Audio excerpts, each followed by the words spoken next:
Esses sentimentos, a inveja, a cobiça, o ódio, a traição, são sentimentos que atacam muito mais as pessoas que estão mais próximas de nós. São as que atacam, não é? Porque até os nossos inimigos a gente já espera que eles já não gostam da gente mesmo. Pessoas distantes, você já não tem contato.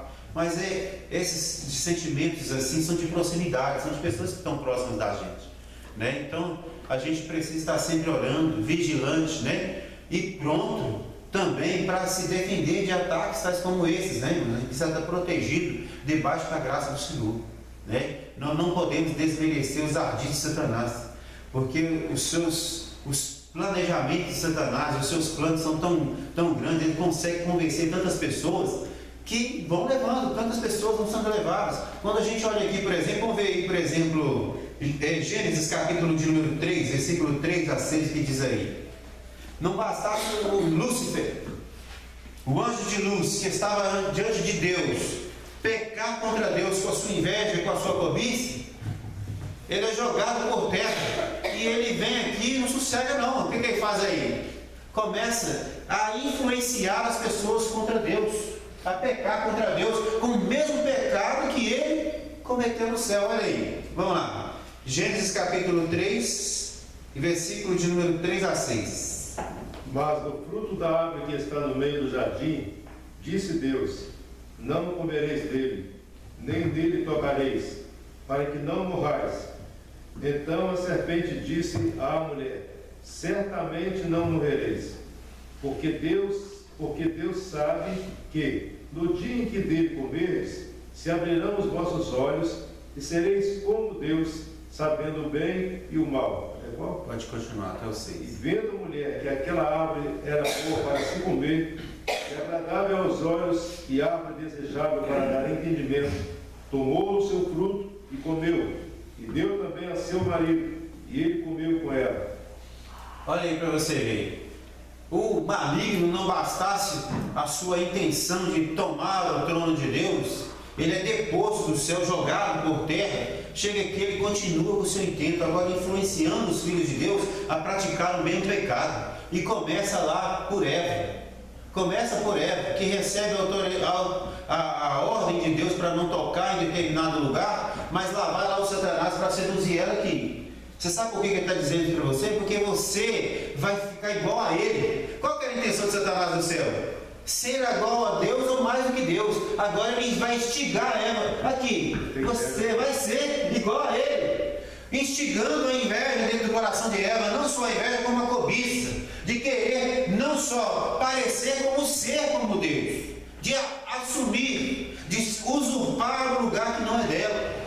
E lá vai ela lá atrás, é seduzida a ponto de cair no pecado, né? No pecado da desobediência a Deus, através de quem? Da inveja e da cobiça. Mesmo sentimento que fomentou o pecado contra Deus, a inveja e a cobiça. Ah, é mesmo? Vou parecer com ele? Olha que legal. E já começou a olhar, não, esse fruto é tão gostoso, né? As coisas tão legal, né? Por quê? Por que ela já olhou o fruto, olhou o fruto, achou o fruto bonito, aprazível, agradável aos olhos? Porque ninguém tem inveja. Você já viu alguém ter inveja de gente feia? Inveja de pobre? Inveja de derrotado? Inveja de quem não tem nada? Todo mundo que tem inveja de quem tem alguma coisa, né? Mas às vezes as pessoas têm inveja da gente, às vezes nem é pelo bem, é pela cobiça. Sim. Nem todo mundo tem bem, mas chega uma pessoa aqui que é uma pessoa agradável, uma pessoa que tem autoestima elevada. Chega aqui uma pessoa que é uma pessoa que tem simpatia de todos, uma pessoa que é benquista no meio do povo. O outro chega aqui já tem inveja dele, né? Eu já passei por aí afora nessa vida ministerial aí, eu já senti isso uma vez, né? Que onde eu estava, em determinado lugar, as pessoas começaram a ter simpatia pela pessoa, outro chegou e ficou incomodado com isso. Ficou incomodado pelo fato de enxergar que as pessoas tinham simpatia pela minha pessoa. Então isso aí são sentimentos diabólicos para a destruição, porque a pessoa ela vai sentindo aquilo dentro dela, que vai remoendo, vai tirando a paz dela, ela vai trabalhando. Como é que eu posso fazer para destruir aquela pessoa, tirar essa alegria que está me incomodando? Eu não posso permitir que isso aconteça. E assim Satanás trabalhou com Eva. Olha mais essa continuidade aí quando ele vai ver em Gênesis, capítulo de número 4, versículo de número 3 a 5.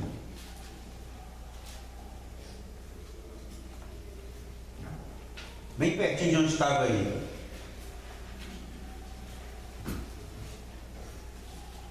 E aconteceu ao cabo de dias que Caim trouxe do fruto da terra uma oferta ao Senhor. E Abel também trouxe dos primogênitos das suas ovelhas e da sua gordura. E atentou o Senhor para Abel e para a sua oferta, mas para Caim e para a sua oferta não atentou. E irou-se Caim fortemente e descaiu-lhe o seu semblante. Olha aí para você ver. Qual que foi a razão da ira de Caim para com Abel, seu irmão? Qual foi a razão? Inveja. A inveja. Ele olhou para o seu irmão e fez. Os dois fizeram uma oferta ao Senhor. Os dois ofertaram algo para o Senhor. Mas a oferta de Abel foi agradável ao Senhor. De Caim, Deus não tinha dado a ele resposta alguma. E como ele viu a resposta de Deus para seu irmão, o semblante dele caiu logo. Ao invés de ficar alegre, oh, meu irmão, não, que legal, Deus já deu, né, a sua oferta, o seu sacrifício, que bacana. O que você fez? Deu para fazer também, né, para a gente regozijar junto? Não, diz que o semblante dele caiu. Não é assim que acontece com o invejoso, irmã Vera Luz? Ele cai o semblante quando a pessoa chega alegre. Oh, irmão, vou te contar uma bênção aqui. Nossa, você não precisa ver o que aconteceu comigo hoje. Ao invés de ficar alegre, porque a Bíblia nos orienta, alegre porque se alegra, ele fica triste.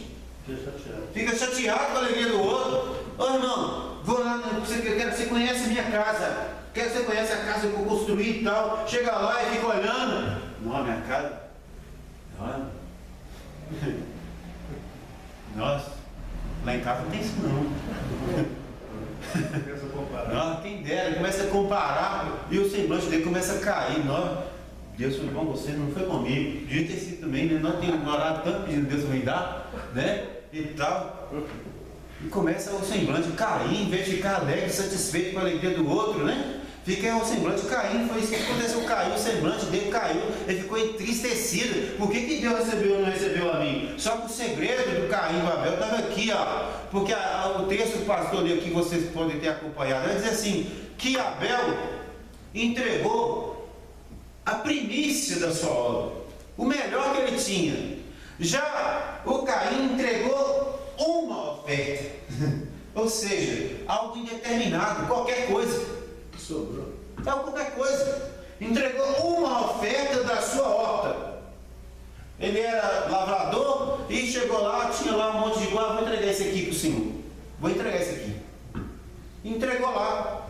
Já o Caim não, para ele. Eu vou entregar o meu melhor. Vou entregar o meu melhor. A Bíblia vai dizer que entregou dos primogênitos dos seus animais, da primícia, da gordura, da primícia. E disso Deus se agradou. E aí que está o segredo. Mas muitas vezes o invejoso não consegue enxergar o segredo do outro, do sucesso do outro. Ele quer enxergar é só o resultado. É só o resultado. Ele não quer olhar o segredo que o outro fez para alcançar aquilo. Ele não quer ver que a irmã Luciana acorda todo dia 5h30, tem que pegar o ônibus ali, pesadão ali. Ela é baixinha, não consegue segurar lá no alto, né? Tem que sair esfregando no meio e tal, até chegar num determinado ponto que ela vai apresentar o fruto do resultado do serviço dela. E o outro que chega, tá pagando bem a prefeitura, hein? Tá pagando bem, tal, né? E aí fica incomodado, entristecido, às vezes dá aquele sorriso amarelo, mas por dentro está corroendo. Os ossos dele estão apodrecendo por dentro de raiva, porque fica incomodado, né? Fica incomodado, olha aí. Números capítulo 16, versículos de 1 a 3, o que fala aí? Um outro invejoso aí. Números capítulo 16, versículos de 1 a 3.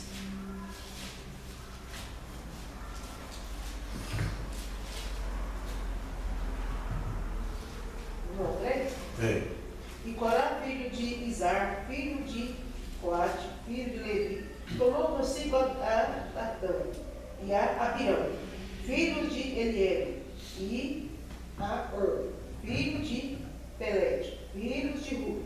E levantaram-se Perante Moisés foram 250 homens, os filhos de Israel, maiorais da congregação, chamados à assembleia, homens de posição. Se congregaram contra Moisés e contra Arão, e lhes disseram: basta-nos, pois, que toda a congregação é santa, todos são santos, e o Senhor está no meio deles. Por que, pois, vós elevais sobre a congregação do Senhor? Quando Moisés ouviu isso, caiu sobre o seu rosto. Só até aí, tá bom. Obrigado. O texto aí vai falar sobre Coré, Datã e Abirão. Os três aí, que fazem parte das tribos de Israel, congregaram-se contra Moisés porque tiveram inveja do ministério de Moisés. Tiveram inveja de Deus falar com Moisés face a face. Eles tinham inveja de Deus usar Moisés como servo, como instrumento na mão dele e através dele fazer milagres.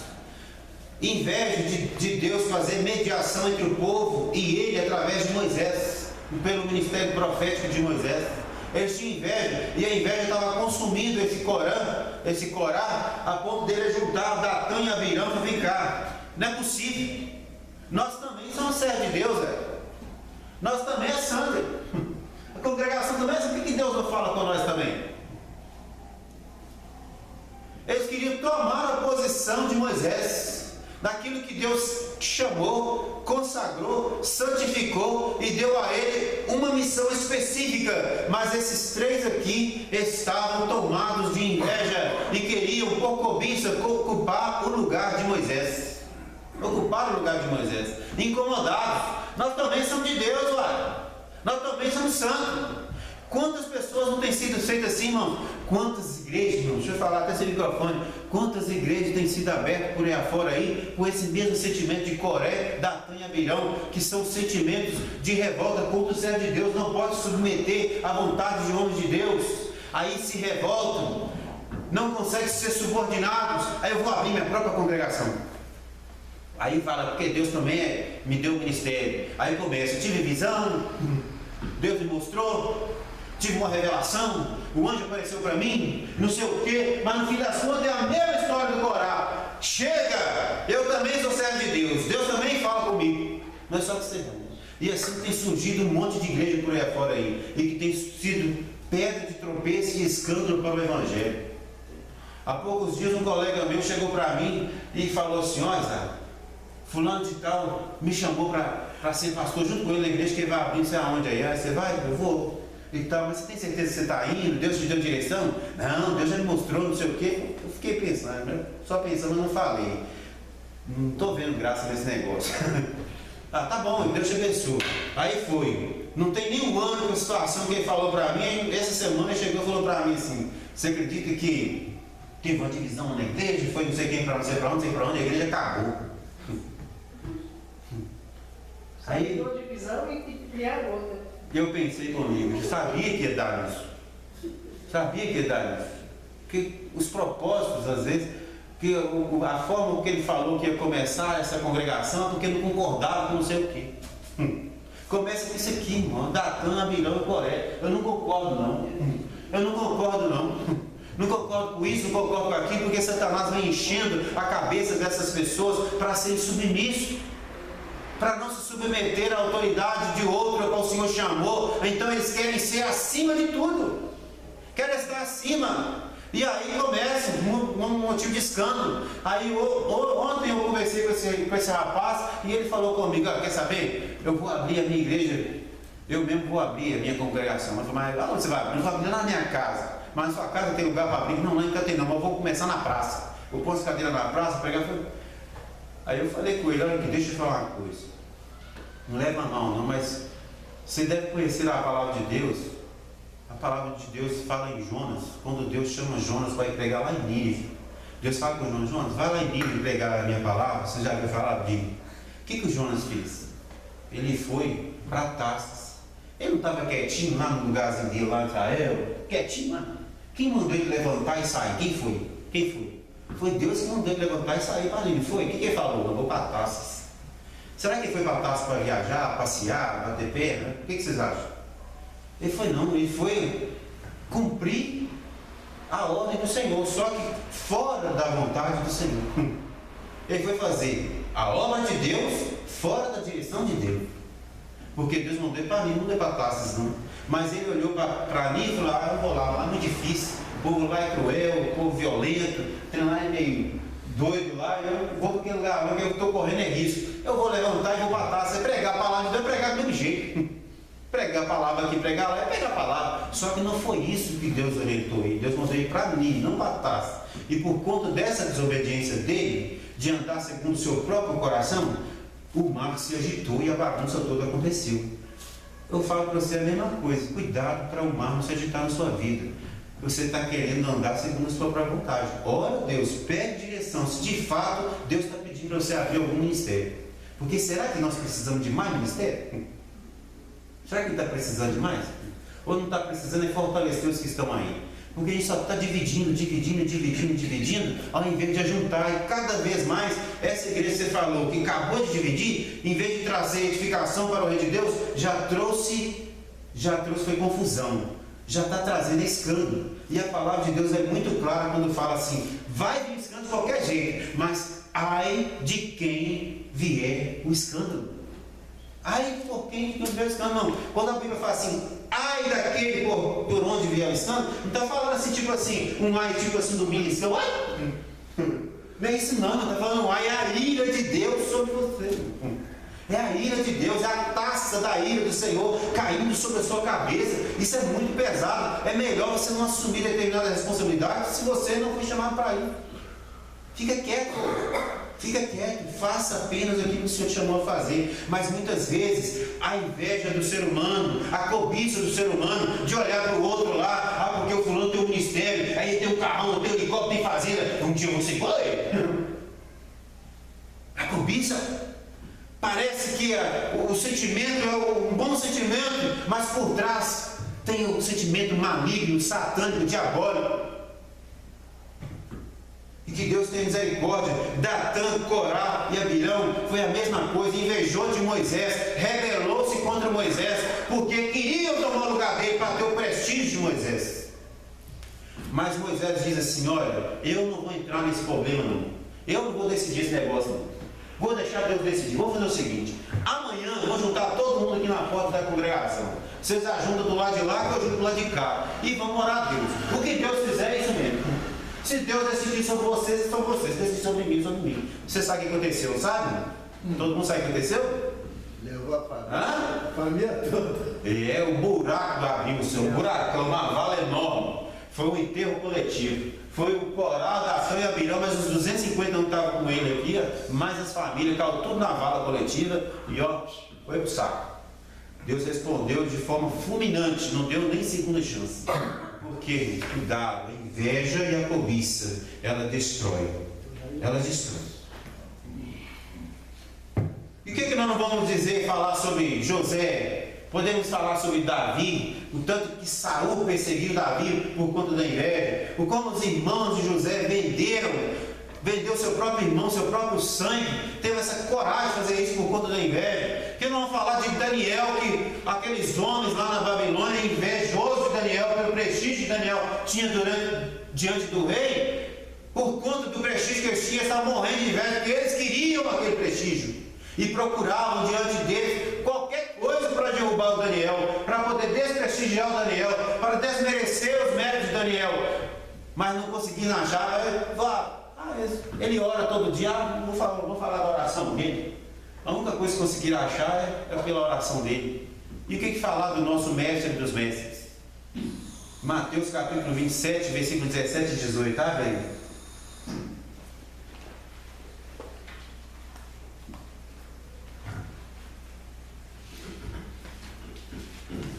Mateus capítulo 27, versículo 17 e 18.